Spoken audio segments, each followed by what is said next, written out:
American Division since 2010.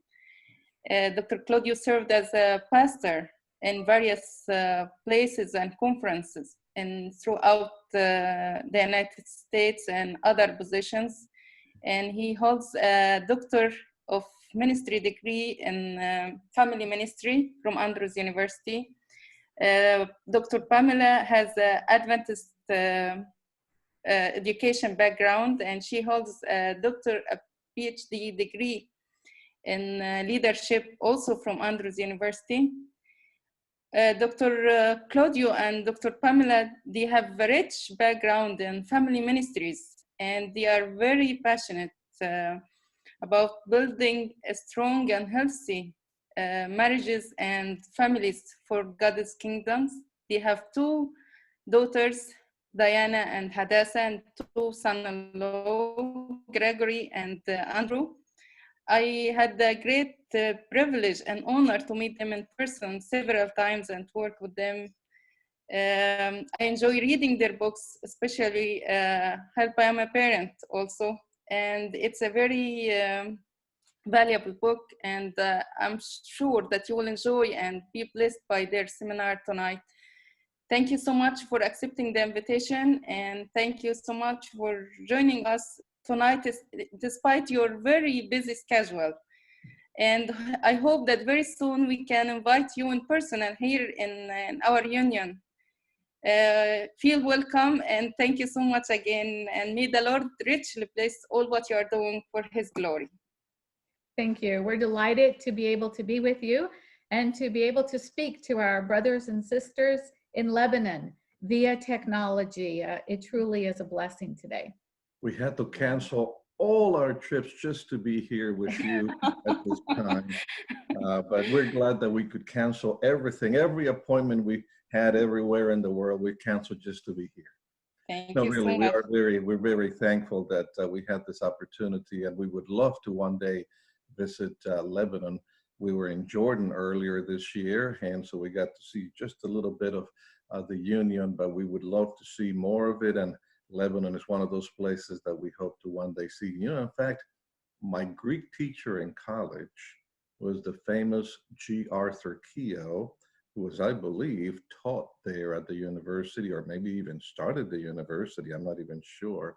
So there's some roots there. In fact, in honor of Elder Keogh, I'm growing a goatee. If you remember him, he had a little goatee. And he told us that he grew it because in the Middle East, that would be a sign of respect. So I'm hoping that you respect me more now that I have a goatee. I think the truth is he's just given up on shaving during the quarantine time. So that's what he's hoping anyways. Yes. Yes.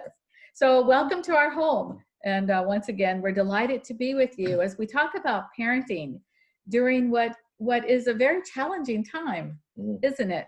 Quarantine with your kids. You know, how many of us perhaps a month ago or 2 months ago said things like, oh, I wish I had more time at home. You know, I don't have enough family time. And now we find ourselves in a situation where we're forced to stay at home. We have to stay at home. And now we're complaining again, aren't we? We're complaining, oh, I wish I could go out. I wish I didn't have to be locked inside this house all day long. But one of the good things that has happened, though, is that parents are finally realizing that the problem with their kids was not their teacher. It was their kids. And so maybe now you see what your kids' parents are, or your kids' teachers are having to go through when they have to try to manage all your kids. Well, I'm sure your kids are good. You don't have bad kids. But in reality, I think the situation has made us all very uptight. It's good to spend time together. Of course, we don't have kids at home anymore. So it's just the two of us. And the good thing for us is that we are both introverts, so we don't mind being by ourselves. I'm the one that goes out grocery shopping every week, so I get to see civilization from a distance anyways. But other than that, we're fine, and we have been writing. In fact, we completed one book, and we're about to complete a second book that we had been working on for a while. So this has been a very productive time for us. But we can imagine what it's like to have children at home who have so much energy, and they want to see their friends, and they want to do things, and suddenly they find themselves confined to, you know, the little space that where we live. That has to be very frustrating for them. It has to be, but not only that, you know, we also find ourselves in a completely different role as parents today, because we are now the teachers. You know, our kids can't go to the classroom. So in addition to being parents, many of us have assumed the role of being educators for our children too, outside of the classroom. And so that in and of itself has created an additional challenge. Yeah. You know, one of the first things that we would like to remind you of is that some of the feelings that the children are going through are really based on grief. They have experienced the loss, just like all of us have experienced the loss. You know, hopefully we'll get back to work soon. If we work at an office building, or if we work someplace outside of home, hopefully we'll be able to go back to work. But we still feel uncomfortable that we're not there where we're supposed to be. That's a feeling of loss. And our children are experiencing the same feelings of loss. They've lost their friends. Well, of course, they may see them on the screen, or they might see them on FaceTime, or some way they can still see them electronically. But there's nothing like that personal contact. And they've lost that. They've lost their teachers, they've lost their school, they've lost their church. Now, again, all of that is there, but it's not easy. They don't have easy access to them. So it's a loss that they're experiencing. And so we have to be mindful of that they are going through a grieving process of sorts. And so that's one of the things that we tell parents nowadays is you need to be patient with your children, because they're going through a grieving process. And what you need to do is to help them through that grieving process until they get to a new normal. And that's part of the reason why we've been doing presentations like these, to remind the parents of the grieving process, but also how to help them develop a new normal under the circumstances. So we're going to talk about a few things that we can do as a parent to survive this COVID-19 pandemic with our children at home with us. Well, the number one thing you can do, create a schedule. We talk to so many parents who are frustrated, and as we begin to ask them questions, we realize they don't have a schedule. You know, you can't just think things are going to automatically happen. Your kids are just going to automatically get up at a certain time, and there you are waiting for breakfast, and they're still in bed. You know, we need to maybe have a family meeting, sit down as a family and develop a very detailed schedule. And that's the thing too, it has to be very detailed. But as you do your schedule with your children, make sure you give them opportunities for breaks. You know, we had a parent last week say, I just can't motivate my child to get their homework done, to do their schoolwork on technology. Well, what are you doing? Well, she's expecting the child to just sit down at the computer early in the morning and stay there all day long. And that's not realistic. So let's be realistic about where we are. Give your children break. I mean, even in school, they have recess, they have breaks. Give them the time, write it in the schedule so that they have it to look forward to. You know, if I focus on my schoolwork for maybe 50 minutes, and the younger the child is, the more often you're going to have to give them breaks too, by the way. But maybe if I focus on this class, my math class, for 45 minutes or 50 minutes, then I get a 10 or 15 minute break. And it's in the schedule. So I can look forward to that. I can set an alarm clock right where the child is working, and the child can see the minutes tick by as he or she is working. Look forward to it. So put those times in, the times of work, the times of break, the times of chores around the house, and definitely don't forget the time for family worship in your schedule too. Don't neglect that. One of the questions that we've been asked lately is how much screen time should the kids have? Well, in some ways that's determined by their schoolwork. obviously they're having to spend a lot more time in front of the computer screen because that's how they're getting, at least if you have a school that your kids attend, that's how they're getting their instruction. So you can't say, well, you're limited to an hour a day, 2 hours a day, because school may take more than that. So that's part of the reason why developing a schedule helps you to determine how much screen time they have for work or for schoolwork and how much for personal time or entertainment or distraction, whatever you call it. But that's part of that schedule. And as Pam said, make sure that you also include family time in that schedule, play time in that schedule, maybe time with friends in that schedule, and then try to maintain that schedule in a consistent way. At the same time, there's one other little word of caution I want to give to parents. One thing researchers are seeing, and I was just reading some new research on that this morning even, that as our children have been forced online, many of them, to do their schoolwork online and via technology, you know, regardless of the age, all the way from young children up to our students in the university, what they're seeing is more and more online predators, because these predators know the kids are online today. And so as parents, we do have to monitor their screen time. You know, don't just assume that it's only schoolwork they're doing. Let's also be mindful of this time that unfortunately predators are taking advantage of too. So let's be mindful of that and kind of just oversee what they're doing on technology and make sure that they're safe online. Which is the reason we always say, make sure you keep the computer in a public area as opposed to in their room. Right. That way you can see, you can walk around and make sure that everything's okay. The second thing that we want to let you know, besides maintaining a special or creating a schedule and maintaining it, is to do your best to smile. We're all tense, we're all tired, we get uptight, we get on each other's nerves sometimes. But it's important that you as parents provide your children the most positive experience possible during this time. So try to smile. Sometimes even maintaining a good sense of humor is what keeps our sanity. I've been enjoying nature. It's a little after 2 o'clock here this afternoon in the Maryland, Washington, D.C. area.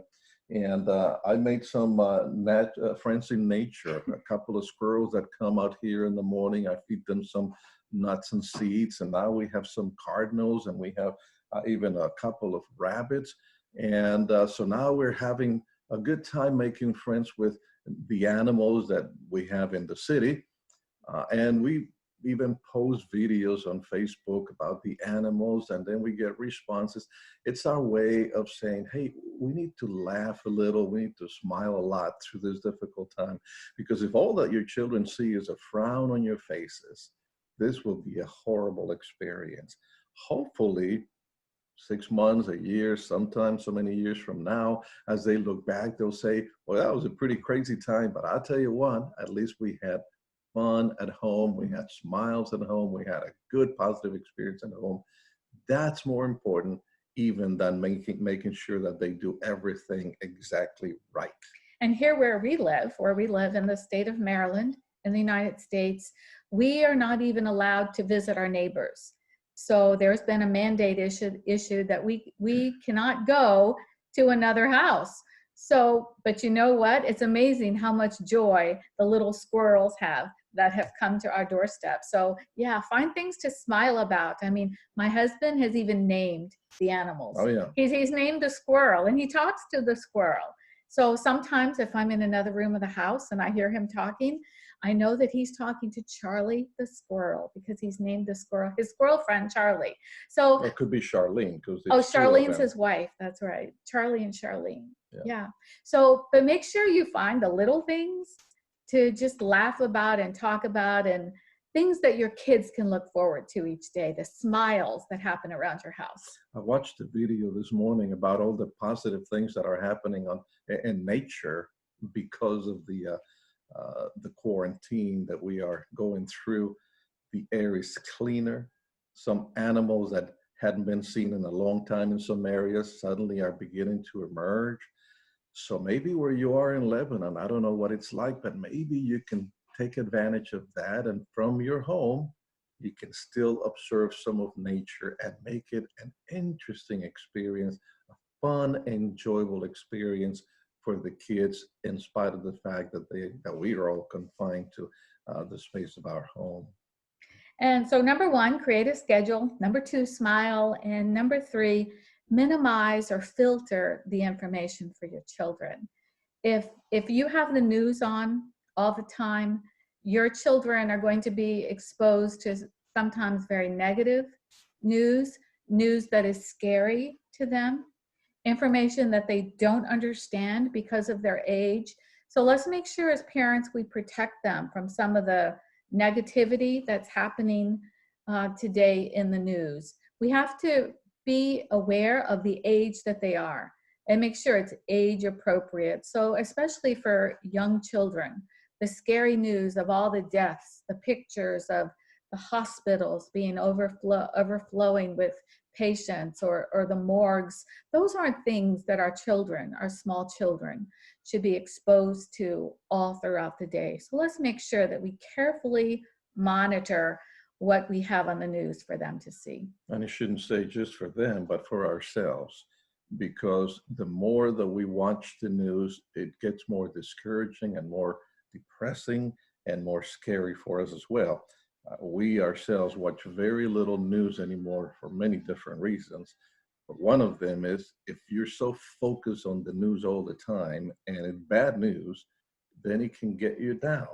So as Pam says, filter it, minimize it. It's okay to watch a little bit here or there, or go online and find whatever news source you trust and read the latest updates.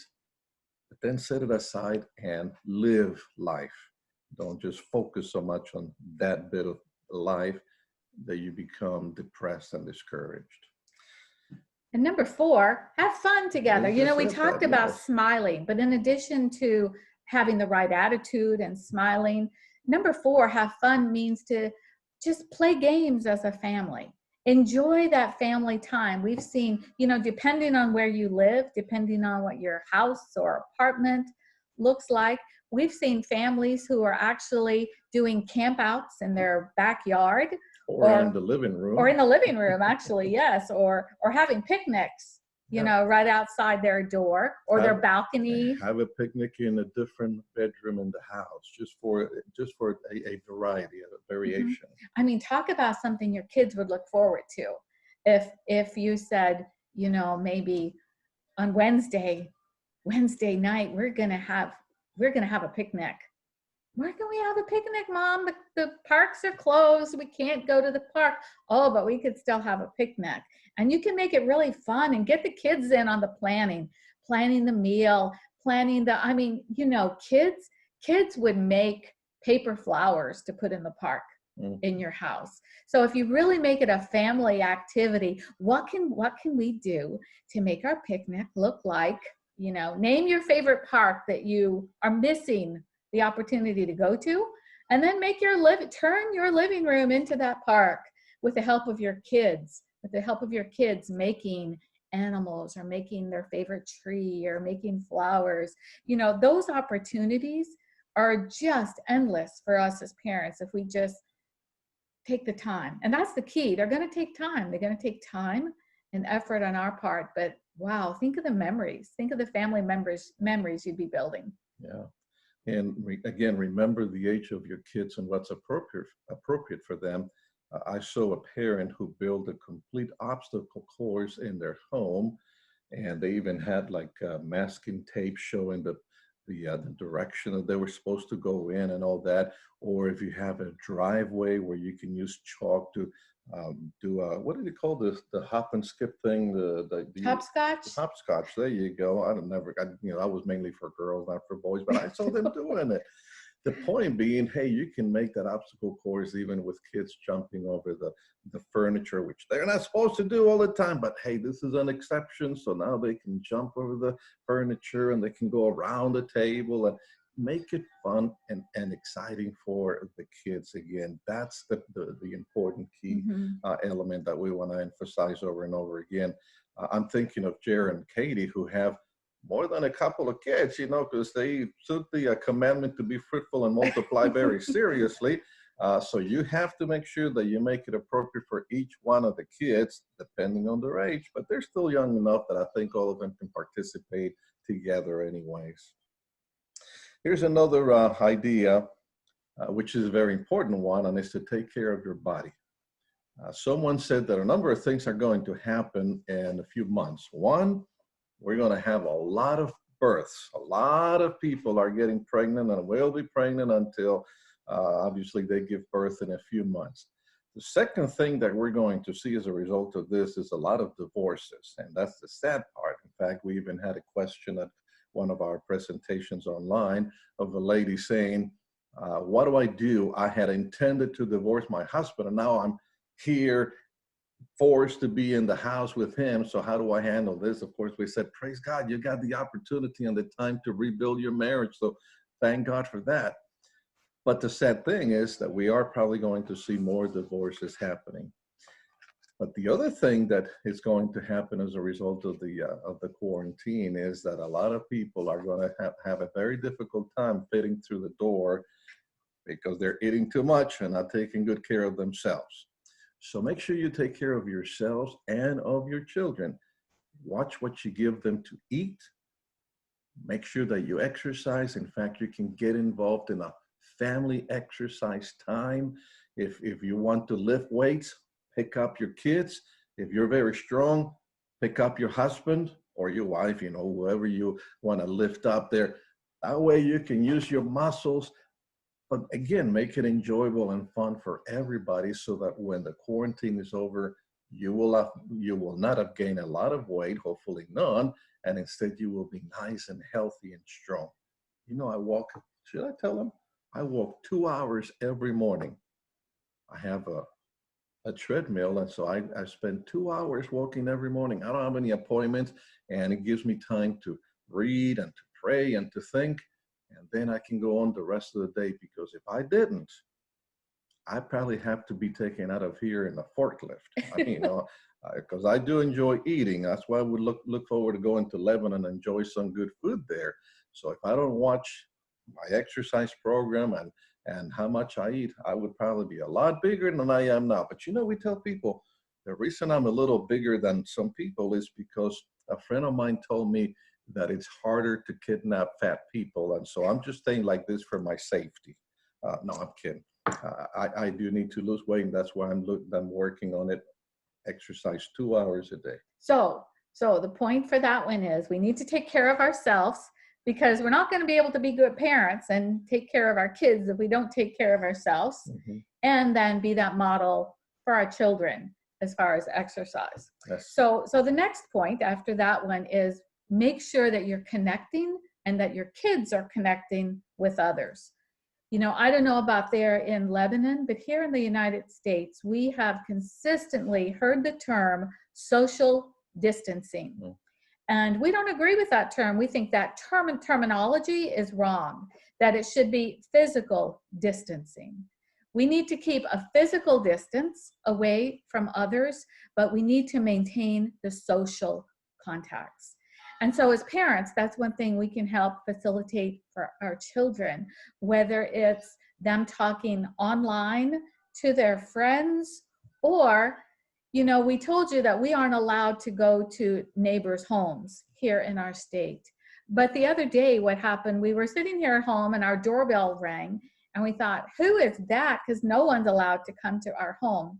Well, our neighbor we have Muslim neighbors who live across the street, and our Muslim neighbor had come and rang the doorbell, and then he stepped way back in the driveway. But when we opened the door, there was a whole case of toilet paper. Amen. That he had left for us. Toilet paper. So I don't know about you guys there, but here in the United States, toilet paper has been in short supply. It has been very difficult to find because people have been hoarding it. So here our neighbor brought us some toilet paper. So we can still maintain the social contacts that we have with our neighbors while still maintaining that physical distance. So let's work with our children as parents and still think of ways that we connect with others, and just think about it. It's family evangelism, isn't it? And just ask yourselves, what can we do today as a family to reach out to another family? Well, maybe you can bake cookies and either send a message or something to that other family. Hey, I'm going to come over to your door. I'm going to ring the doorbell and leave something on your porch, and then step away. And they open the door to find nice, hot homemade cookies or a loaf of bread or something, or cards. You know, have your children make cards. I'm thinking about you. I'm praying for you. I miss you. Because we can still do things like that and maintain the physical distance and keep the laws. But at the same time, don't forget the aspect that your family is an evangelistic unit. And you have the opportunity to reach out and bless other families who may be going through an especially difficult time as they are locked in. Maybe they're older people who are by themselves. Maybe there are single adults who don't have anyone in their home to talk to on a daily basis, and we may be the only ones that reach out to them today. So as parents, let's teach our children the value of ministry during this time.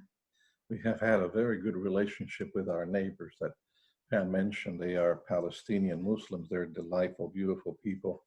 And we know today it's the 22nd, I believe, to 23rd. Tomorrow is the beginning of Ramadan. Every year for Ramadan, we bring them some food. We know they're not going to eat it during the day, but we tell them tonight, you can have this. And usually it's a plate of vegetables or something like that. So in the next few days, we already have in mind what we're going to be doing. And again, either some vegetables, and you're going to bake a cake, and we'll ring the doorbell, step out, or step away, and tell them thank you for being such good neighbors. And so if you have kids, and again, you can do that by putting something at the steps or the front door of your neighbors or friends, and then step away. But that way your children can still see them from a distance and see the value of what they're doing. And again, maintain the physical distance, but build the social connection. It's an unfortunate choice of words, but that's what it is. So anyways, that's a good thought. Manage stress early. When you see the signs of stress, people are beginning to get too uptight. Maybe you need to sit down and talk about what you each need. You need your space, and when, what signal. Hey, when I'm getting a little tired, when I'm getting a little upset, I'm just going to give you this signal, whatever it is. You know, I'm going to say a word, or I'm going to raise my hand, whatever. Please, that means I need some space. I need the moment. And then go where you need to go, to your room, take a shower, do some deep breathing exercises to help you relax. But try to do it early, not when it's gotten to the point where it makes you angry, and then you begin to shout. You get very mean with each other, because then you may hurt someone's feelings or hurt each other's feelings. So make sure you manage stress early before it gets bad. And really look for it in signs of your children, and tell your kids, acknowledge how they're feeling. It's okay to feel the grief. It's okay to miss your kids. It's okay to be frustrated at mommy because I'm not a teacher, but I'm trying my best, you know, with this online thing. So let's acknowledge the stresses that we're all feeling, and give our children the opportunity and the permission to feel that stress and grief. Number 8, the 8th thing we want to tell you is, it's a little phrase we use sometimes, and we say carpe diem. Well, what does that mean? It means seize the day. It means when your kids wake up in the moment, when they wake up in the morning, that you can tell them, today is a new day. Maybe things didn't go that great yesterday, and there are a lot of things we could have done better, but today's a new day. And what are we going to do today to make the best of this day? Are we going to try harder with our history class? Or are we going to make sure that nothing happens so we skip family worship tonight like we did last night? Or is this going to be the family picnic day that we've looked forward to? You know, talk about that as soon as they get up in the morning, maybe as they're having their breakfast or you're having your morning worship. What are we going to do today to make this day a very special one? I heard the saying, today is a great day to have a great day. So start in the morning with a positive attitude. And one way to do it, and this would be number 9, is to develop that gift, if you want to say it, of gratitude, or the attitude of gratitude. Yes, we're confined to this place. Yes, we can't do a number of things.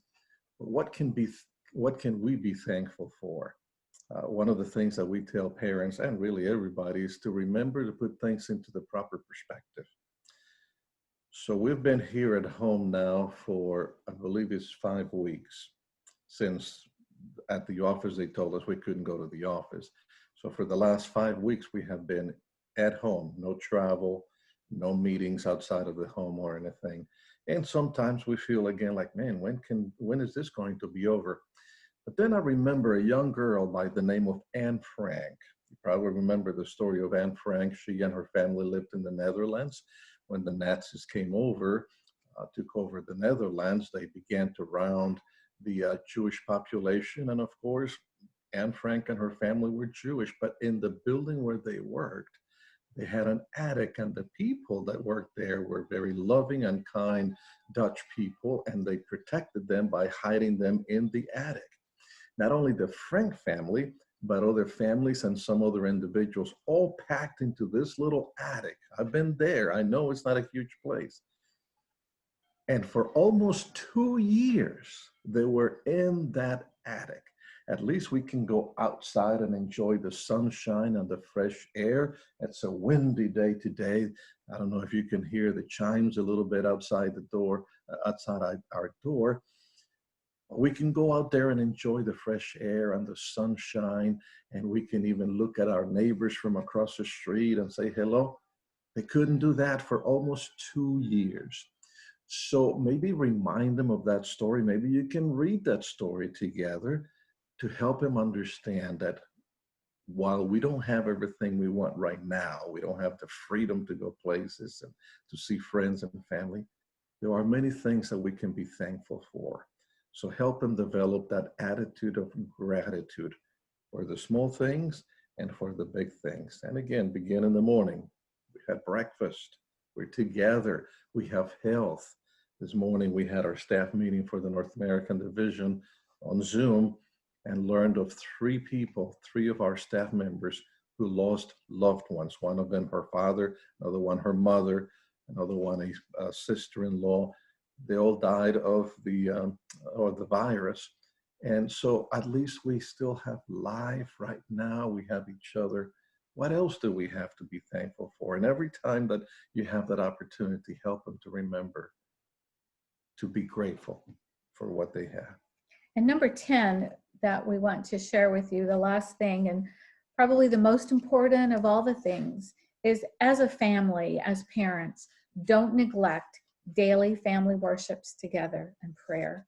You know, that is so easy to do now when we think we should have more time because we're home all the time. The truth is we don't, because we're trying to handle our work as adults, our office work as adults. We're trying to help our kids with their school work, and we're still trying to maintain, you know, cooking here at home, the laundry, the list goes on, grocery shopping on days that we're allowed to get out.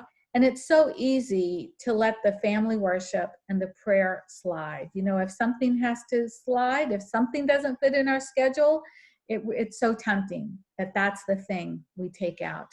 So for number 1, the number 1 thing we shared with you today was create a schedule. And in that schedule, before you put anything else, put your family worship time and your prayer. You need that, and your kids need that. It creates a stability in your day, something that they can look forward to. But you need to make it fun, and you need to make it age appropriate. You know, if you have 2 and 3-year-olds, don't plan your family worships that you're going to read the whole book of Revelation tonight for family worship if you have a 2 or 3-year-old. Make it fun for them. Make it age appropriate, something that they're excited about, something that they can participate in and not just be a spectator into. So number 10, family worships and prayer every day. Don't neglect it. Make it age appropriate and make it fun. Mhm. We heard a story, and we'll close with this, and then if you have any questions, we'll be happy to respond to them. And maybe this is an appropriate story again to be reminded of the perspective, the positive perspective that we need to put into this situation instead of a negative perspective. So I want you to pretend today that you have an 8-year-old son in your home. And then I want you to go forward 10 years. We want to go forward to the year 2030. And your 8-year-old is now 18 years old. And it is that 18-year-old's first day of college. Your child goes to college, to your university, maybe there in Lebanon, and comes home and says, "Hey, Mom and Dad, in history class today, we learned about the 2020 COVID-19 pandemic. And we heard it was really bad. It was horrible." And the parents said, "Oh, it was horrible, son. We all had to stay home in quarantine. The office became a virtual workplace. You had to be homeschooled. The malls were closed. The theaters were closed. Transportation was all shut down. Well, don't you remember it, son? You were 8 years old then." And the now college kid replies, "What I remember lots of family game nights. I remember the scavenger hunts in our backyard. I remember eating dinner as a family every night. I remember the family worships and prayer time. Honestly, Mom and Dad, it was the happiest time of my entire childhood." It's a matter of what we make it for our kids. We can make it a horrible experience, forcing them to do everything we want them to do, keep your room clean, and you can't smile because you've got to do your homework first and all that stuff. Or, hey, let's have a wonderful time, and the kids will remember it as some of the best time they ever had. We have that opportunity to make it a good time for them. I hope that you will do that for your children. So Jared and Katie, thank you for this opportunity. That's basically what we had prepared or planned to share with you. But if you have any questions or anyone else has any questions, we'll be happy to spend some more time and try to answer them. All right. Thank you guys so much. That was awesome. Excellent advice for parents during this crisis that we're going through. So we have a few people here with us, and if they have any questions, guys, feel free to unmute your microphone and ask. It can be a general question or a personal question from your own situation. These guys are experts, I know, so they're not. Don't be shy to ask tough questions even.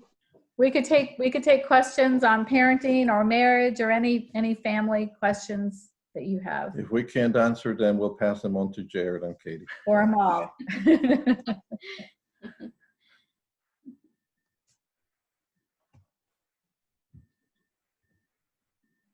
Or they can write them in the chat, I guess. Yeah, or I know you're live streaming this to Facebook, so we can also go to the Facebook stream. We can't see any of the questions or comments that may be coming up on Facebook during this method, but we can see once we disconnect. Of course, I just remember it's almost 10 o'clock there. They're falling asleep. That's right. So it's 10 o'clock in probably Lebanon. should let them go to sleep.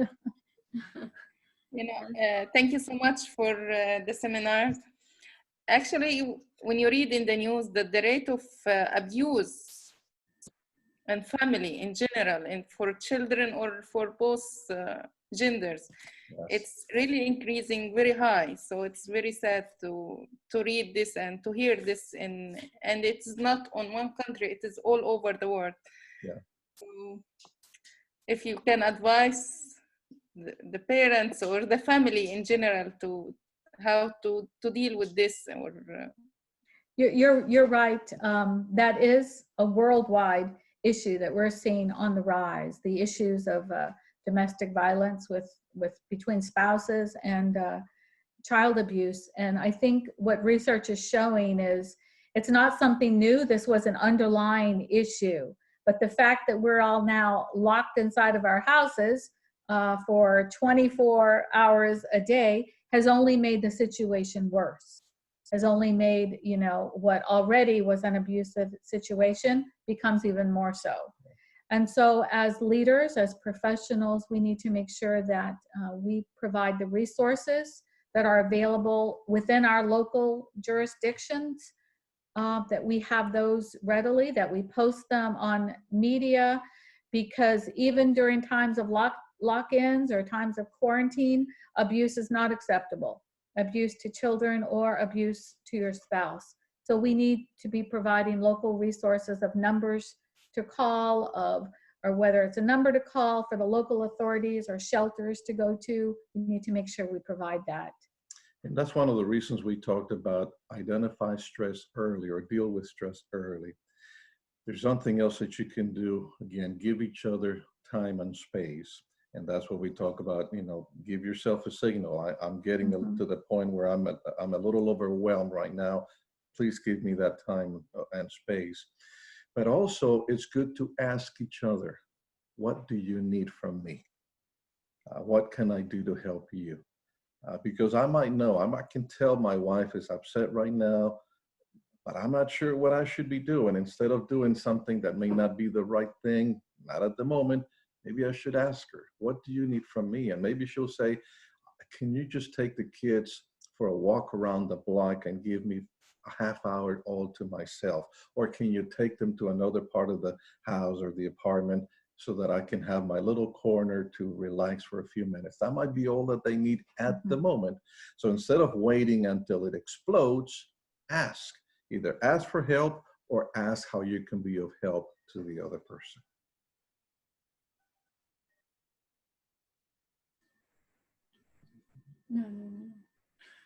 Yeah, that's an excellent answer, guys. And we last week we did a marriage seminar similar like this, and we covered that point regarding spouses, that this time together is important, but it's important to have time apart. And this can also be important for our children to have. I mean, if they're used to going to school for 7 hours a day and now they're stuck with mom and dad all the time, that can be hard for them too. They don't have any time to play with their friends. So they need a little bit of space too, age appropriate, of course. Yes. You know, you can't have a 2-year-old just wandering around the block, but Right. They can have their own little space to relax too and have their own alone time. So I think that's important. Yes, yes. Even we need it. That's why we happen to have a 2-story house. So she works down here and I work upstairs. And then we come together for our meals and for worship. But we also need some time apart. Yes. All right. Any other questions from those who are with us on Zoom here?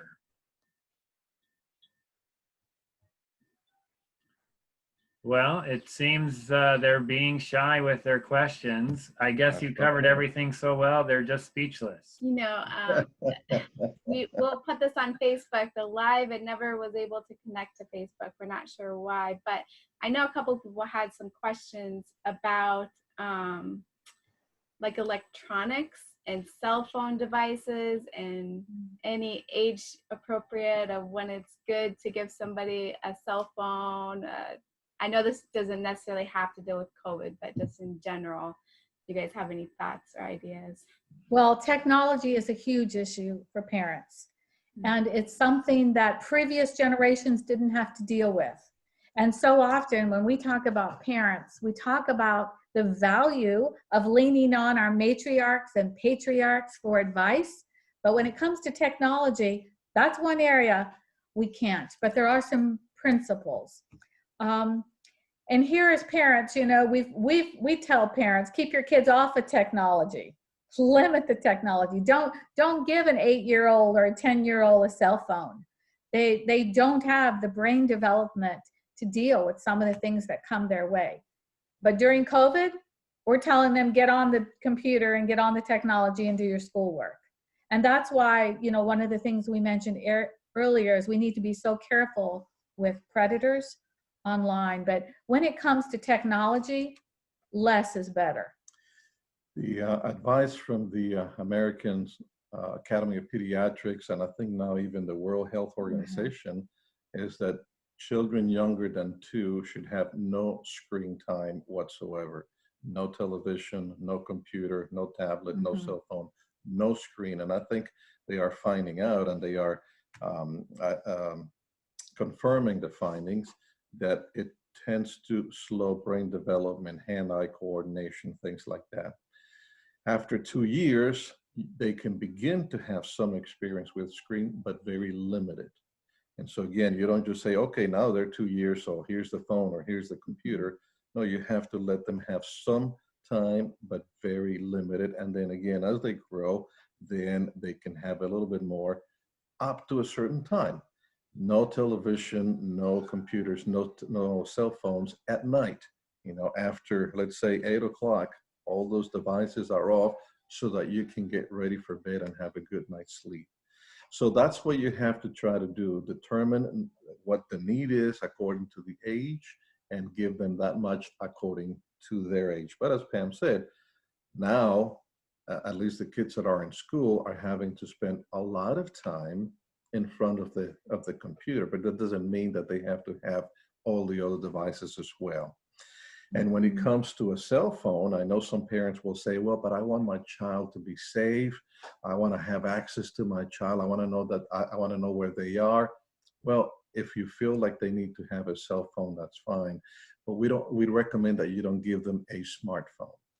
Just simply a phone that they can use to make phone calls.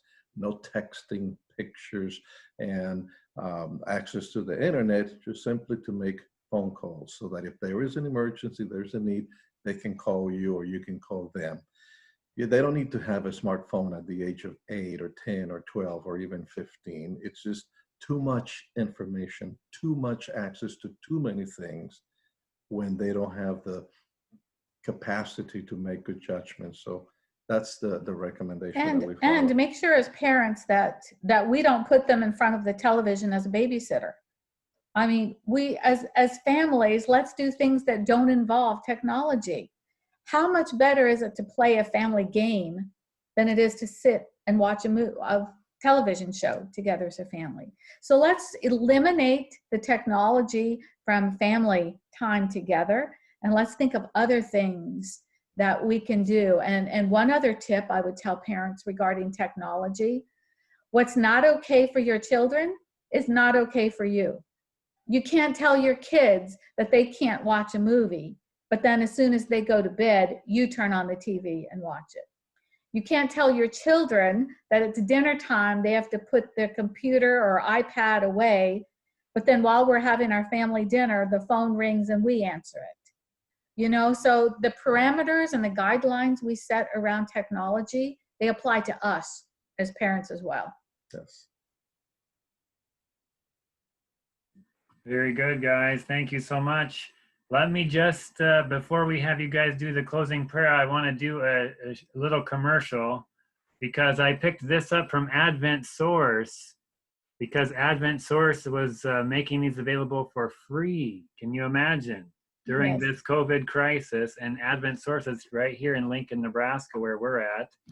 And so I went and got one of these for free. And so I'm going to bring that back to Lebanon, and it can be a blessing to our families there. So thank you guys for producing the excellent materials like this. This is for ages 8 to 12-year-olds. And so there's other resources you guys have made for other age groups too, and we really appreciate what you're doing to help. Yeah, let me ask Amal, by the way, because Amal, you mentioned that you have a copy of the Help I'm a Parent, but I want to know which age group you have, because again, we have 3 of them: one for birth to 7, one for 8 to 12, and one for 13 to 18. Do you have all 3? No, I don't have all of them. I have the first 2. The first 2, okay. So Jared, if you have room in your suitcase, would you mind if we ask you to bring one for Amal too? We Thank you. could do that. So what I'll do is I'll ask Brad at Advent Source to make one available for you to pick up, and then you can take it to Amal, and that way she can have one for the union to, again, to use there at the union. And we also have a special resource for grandparents on how grandparents can impact the life of their children. Do you have that one? No, I don't have this Okay, one. we'll make sure that you get that one too, because that's another resource of God's purpose for grandparents for our children. Thank you. And Jared, if you have extra luggage charges, just bill the MENA. MENA will take care of the extra luggage charges. Don't worry about it. I'll send them to the North American division. They can help us out. You can send it to North American Division, but they won't pay it. Thank you guys so much for joining us tonight and leading this seminar for us. It's been a blessing. And we're going to get it, we have it recorded here, so we're going to get it posted online as soon as we can get technology to cooperate with us. So it'll be a blessing to many more, okay? Thank you for the opportunity. Thank you, Yes. guys. Thank Please you. have our closing prayer for us. Father God, I thank you for your goodness to us, that we enjoy life and health, and that even though we are separated by hundreds and even thousands of miles, we can be together through technology. I thank you for Amal and her work with MENA there in the Middle East. I pray that she will have a powerful ministry for families. I pray for Jared and Katie as pastors, a pastoral couple there for the University Church, that they too will have a very positive and powerful ministry to the community. And of course, for those who live and work there at the university, the students that attend, we pray that this virus will be over with and gone soon, so that everyone can resume their classes, can resume their community as a university and as a church. Protect them all and bless them. And I pray, Father, that if you give us the opportunity, that we will have a chance to see them and meet them all face to face one day soon. In the meantime, I pray that you will take good care of us all and help us be ready for the soon coming of your Son, Jesus Christ, in whose name we pray. Amen. Amen. Amen. Thank you so much, guys. Thank you. Have a good night there in Lebanon, and have a good afternoon, Jared. Thank you. Thank you. guys. Bye. Thank you. Bye-bye. Bye-bye, Emma. Bye, Miriam. Maria. Thank you so much. Really appreciate